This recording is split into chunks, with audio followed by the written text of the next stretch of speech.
okay? You know it, I mean, Hannibal, Missouri, where is it? It's on the Missouri River, right?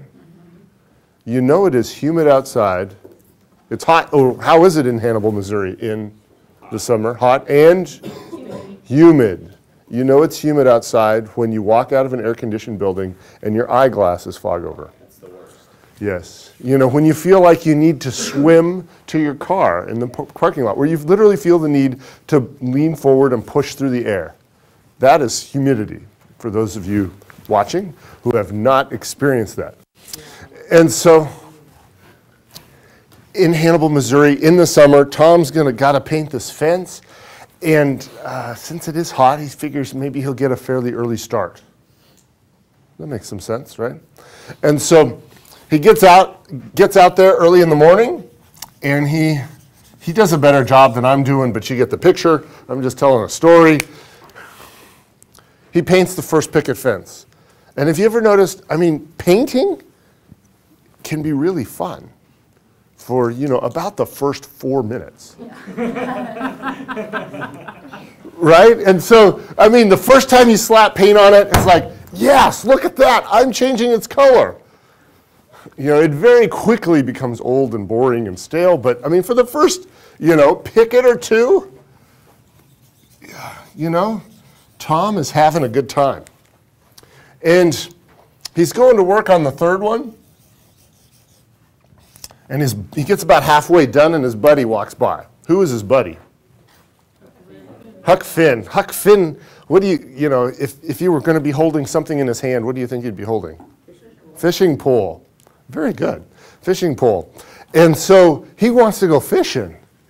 But you know, Tom is like, no, you know, want to make some money, you know, I've got work to do, that sort of stuff. And so he kind of shoos his friend off. You go. You go. And then he goes to work on the next picket. And then somebody else walks by. His girlfriend walks by. And now I had to come to Missouri to learn her name. What is her name? Becky Thatcher. Becky walks by. And Becky has a picnic basket.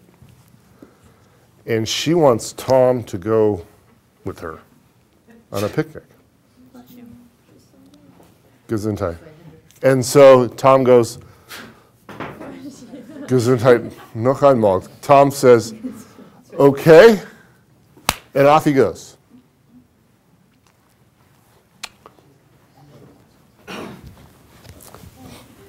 And so now we can talk about, as entertaining as that was, now we can talk about what is an equivalent unit. So now I want to ask the question, if all of, now you painted more pickets than I did. It's because I listened or watched some of your other talks on this. Oh. And you painted more pickets than that talk.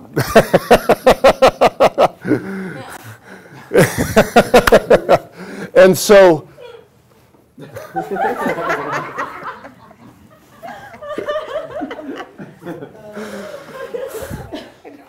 if all of Tom's work had been done on completed pickets, how many would have been painted? 3. 3 is right.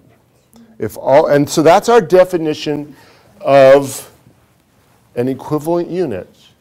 If all work had been done on completed units, how many would have been finished? Okay, if all work had been done on completed units, how many would have been finished? If all work had been done on completed units, how many would have been finished? And in this case, 3.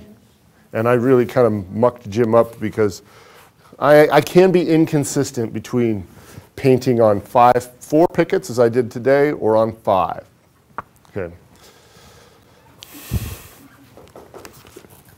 Okay, questions, comments, concerns, random thoughts. Now we've got our definition of equivalent unit. This is going to be very important to us. Okay, if we look at the next page. Process costing steps. Just like with activity-based costing, I'm never going to ask you what step 2 is. Never. It's there for those of you who might find it helpful. Okay? And we are going, note to self, we are about to do the John Company. The John Company. What page is that on, anyone? 232.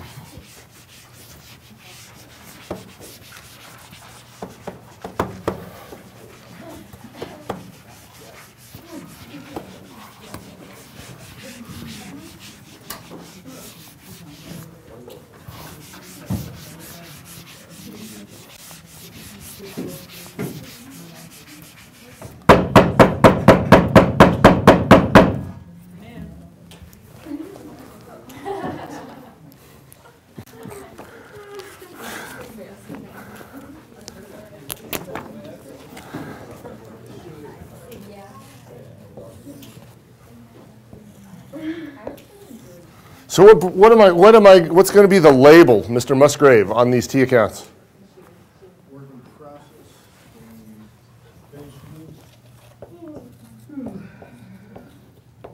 Man, that's a kind of a chorus of yawns. Yawns of excitement, sir.